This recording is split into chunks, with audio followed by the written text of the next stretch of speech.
Chilli chicken மாதிரி வெஜ்ஜில் ஏதாவது டிஷ் பண்ணி தரீங்களா அத்தை? அதுக்கு என்ன கண்ணு, பண்ணிட்டா போச்சு. ஃபஸ்ட்டு 1/2 கிலோ உருளைக்கிழங்கு எடுத்து வச்சுக்கலாம். அதை இந்த மாதிரி நல்லா கழுவி எடுத்துக்கலாம். ஒவ்வொரு உருளைக்கிழங்கையும் எடுத்து நல்லா இந்த மாதிரி கழுவிக்கலாம்.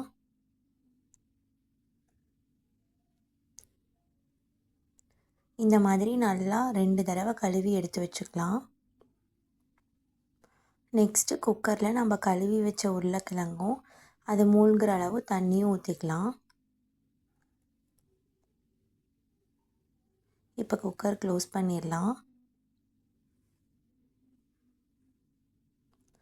நெக்ஸ்ட்டு ஸ்டவ் ஆன் பண்ணி குக்கர் வச்சு விசில் போட்டு விட்டுடலாம். 2 விசில் வந்ததும் ஸ்டவ் ஆஃப் பண்ணிடலாம். குக்கர் சவுண்ட் அடங்கினதும் ஓப்பன் பண்ணால் உருளைக்கிழங்கு நல்லா வெந்திருக்கும். இந்த மாதிரி ஒவ்வொரு உருளைக்கிழங்கையும் எடுத்து நல்லா தோல் உரித்து வச்சிடலாம்.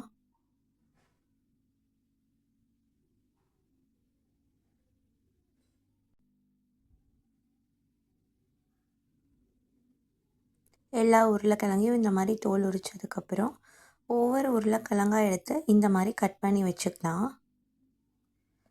நம்ம கட் பண்ணும்போது உருளைக்கிழங்கோட சைஸ் வந்து ஓரளவுக்கு மீடியம் சைஸில் இருக்க மாதிரி கட் பண்ணிக்கலாம். எல்லா உருளைக்கிழங்கையும் இந்த மாதிரி கட் பண்ணதும் இது கூட 1 டேபிள் ஸ்பூன் மிளகாய்த்தூள், 1/2 டேபிள் ஸ்பூன் மல்லித்தூள், 1/2 டீஸ்பூன் கரம் மசாலா, அப்புறம் இது கூட 3/4 கப் மைதா மாவு, 1/2 கப் அரிசி மாவு, 1/4 கப் கார்ன்ஃப்ளவர் பவுடர் சேர்த்துக்கலாம். இது கூட தேவையான அளவு தூள் உப்பு சேர்த்துக்கலாம். நாங்கள் இன்றைக்கி 1 டீஸ்பூன் தூள் உப்பு சேர்த்துருக்கோம். நெக்ஸ்ட்டு கொஞ்சம் கொஞ்சமாக தண்ணி தெளித்து இதை நல்லா பிரட்டி விட்டுடலாம். உருளைக்கிழங்குல இந்த மசாலாலாம் நல்லா ஒட்டணும், அதனால் நல்லா பிரட்டி விட்டுடலாம். இதை நல்லா பிரட்டி விட்டதும் இது கூட நம்ம 1/2 லெமனை நல்லா பிழிஞ்சு விட்டுடலாம். இதையும் நல்லா பிரட்டி விடுங்க. இந்த மாதிரி நல்லா உருளைக்கிழங்கு எல்லாத்தையும் மசாலாவில் பிரட்டி விட்டுக்கலாம். இது ஒரு 1 மணி நேரம் நல்லா ஊறட்டும். நெக்ஸ்ட்டு ஸ்டவ் ஆன் பண்ணி வடை சட்டி வச்சு எண்ணெய் ஊற்றிக்கலாம். எண்ணெய் நல்லா காஞ்சதும் நம்ம பிரட்டி வச்சுருந்த உருளைக்கிழங்க இந்த மாதிரி உதித்து விட்டு எண்ணெயில் போட்டுக்கலாம்.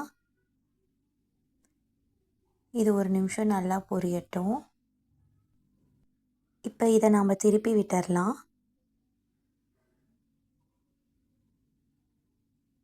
உருளைக்கிழங்கு ஒன்றோட ஒன்று ஒட்டிக்கும், அதனால் இந்த மாதிரி அதை நல்லா பிரித்து விட்டுருங்க.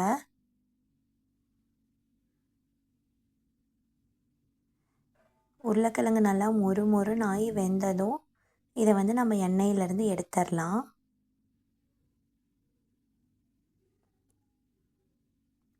அவ்வளோதான், நம்மளோட சூப்பர் கிறிஸ்பியான உருளைக்கிழங்கு சில்லி ரெடி.